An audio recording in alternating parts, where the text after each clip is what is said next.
Alors, Julien Gauthier, bonjour. Nous allons faire connaissance avec l'entreprise du son. Vous êtes un interlocuteur important des collectivités depuis les années 60. Vous êtes à la fois concepteur, fabricant et installateur dans les équipements collectifs, ludiques et sportifs. Donc, quels sont les grands domaines d'activité de l'entreprise Husson? Eh bien d'abord, bonjour Alain, merci de m'avoir invité. Bonjour à tous. Husson International est présent effectivement depuis maintenant 50 ans, puisqu'on a été fondé en 1960. Donc c'est effectivement une société également familiale. Et donc on est présent sur trois grands domaines d'activité, qui sont les espaces ludiques et sportifs, donc qui comprennent les aires de jeu pour les enfants de plein air, et ce qu'on appelle aussi les city-stades, les multisports, donc c'est les équipements sportifs de proximité.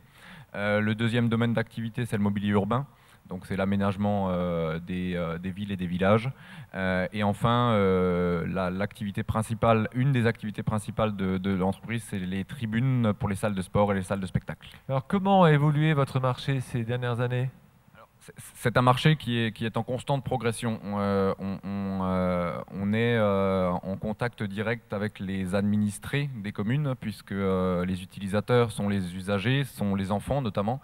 Et donc c'est vrai que c'est un marché qui progresse maintenant depuis plus de 30 ans de manière constante. Est-ce que la demande a évolué? Est-ce que les donneurs d'ordre ont de nouvelles exigences? Alors, il y a des tendances qui se dégagent toujours, c'est des tendances ludiques, puisque c'est encore une fois des équipements pour les enfants, et donc c'est important de leur apporter des activités ludiques et des activités sportives. La demande a évolué dans le sens où il y a une dizaine ou une vingtaine d'années, on faisait de l'aire de jeu pour faire de l'aire de jeu, c'est-à-dire on prenait 40 ou 50 mètres carrés d'espace pour mettre en place une structure avec un maximum d'activités, sans prendre forcément en compte l'intégration dans l'environnement ou l'aspect écologique du produit, quoi. Alors, en termes d'aire de jeu, quelles sont les principales fonctionnalités demandées? La sécurité de Oui, voilà. l'enfant, Alors, l'accès aux personnes souffrant d'un la, handicap. la priorité reste aujourd'hui effectivement la sécurité des enfants. On est soumis à des normes qui sont, pour les élus qui sont, ou les gens des services techniques qui sont ici le savent bien, il y a des normes qui sont relativement draconiennes sur la sécurité de l'enfant. On essaye aussi de plus en plus d'intégrer l'aspect handicap, alors que ce soit l'handicap moteur, mais aussi des handicaps visuels par exemple, pour effectivement donner accès aux aires de jeu à un maximum de population d'enfants, on va dire. Est-ce que le matériel en lui-même a évolué? Est-ce qu'il existe un savoir-faire FER de l'entreprise du son? Oui, alors on est aujourd'hui le plus gros fabricant en Europe d'équipements de loisirs à ossature métallique. Donc c'est vrai que le marché a beaucoup évolué dans ce sens-là, puisqu'aujourd'hui la plupart des investissements se font effectivement sur des matériels à ossature métallique. Et l'avantage principal du métal, et c'est un peu le thème de la journée et du développement durable, c'est que c'est un matériau, pardon, qui est inerte écologiquement. C'est-à-dire que c'est un matériel qui est recyclable à l'infini. Quelle est la dimension artistique dans le choix d'une aire de jeu? Est-ce que ça peut faire la différence? Est-ce que c'est un élément important? Et qui dessine les aires de jeu chez Voilà, vous? alors nous, on a la particularité d'être à la fois concepteur, fabricant et installateur d'aires de jeu. Donc on a en interne deux designers qui dessinent nos produits. On a un bureau d'études d'une dizaine de personnes qui les conçoit. On le voit sur les photos qu'on est en train de passer. C'est effectivement une part importante aujourd'hui de notre métier. C'est effectivement la conception de la structure. Je ne sais pas si Nicolas peut revenir sur la photo de tout à l'heure où on a un bateau par exemple. Voilà. Celui-ci, c'est des choses qu'on ne voyait pas il y a quelques années, quoi. Là, on est au bord du lac d'Annecy et on allie effectivement le matériel avec son environnement.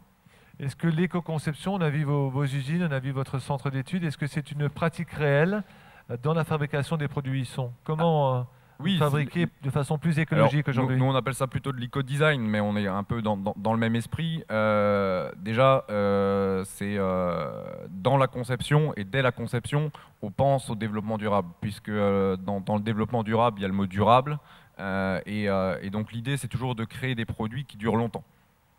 Et par contre, dans la fabrication même, apparemment, il y a des façons de moins polluer qu'avant. Oui, il y a des façons de moins polluer qu'avant. Nous, on fait des investissements réguliers, que ce soit des investissements productifs, ce qu'on peut appeler des investissements productifs comme des chaînes de peinture sans rejet dans l'air et dans l'eau, mais aussi des investissements non productifs comme des installations de traitement des fumées des robots de soudure ou des choses de ce type-là. Alors, l'une des causes importantes de la pollution sont les émissions de CO2 dues au transport des marchandises.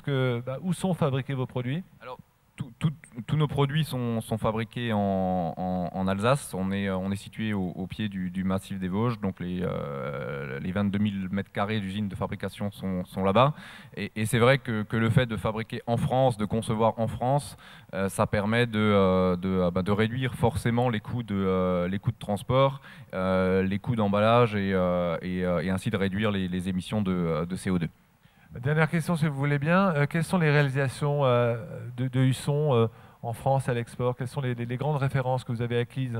Alors, en termes de chiffres, on installe à peu près 800 à 1000 aires de jeu par an en Europe et dans le monde, puisqu'aujourd'hui on fait à peu près 30% de notre chiffre d'affaires à l'export. Sur cette image-là, par exemple, c'est un jeu qui a été installé en Corée. On travaille aussi de plus en plus avec les Émirats arabes unis, avec l'Arabie saoudite.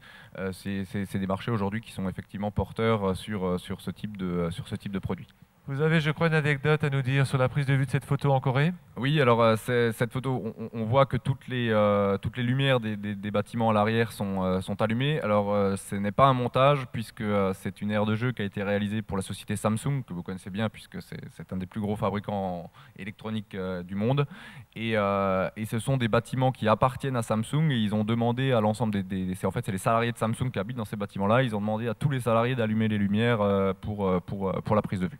Donc voilà, donc il y a une bonne organisation apparemment. Il y a une bonne organisation. Donc, à Monsieur Gauthier, de l'entreprise du son, de nous avoir fait part de son activité, de son actualité écologique et économique. Merci à vous. Et puis, comme on était un peu concis, je vous invite à venir nous voir sur notre stand pour parler plus amplement.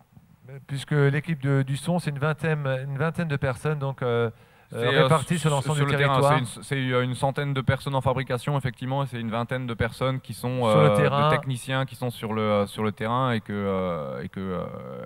sont en place sur l'ensemble de la France. Dont certains d'entre eux sont ici présents. Voilà, c'est ça. Merci. Merci Alain. Merci Monsieur Gauthier.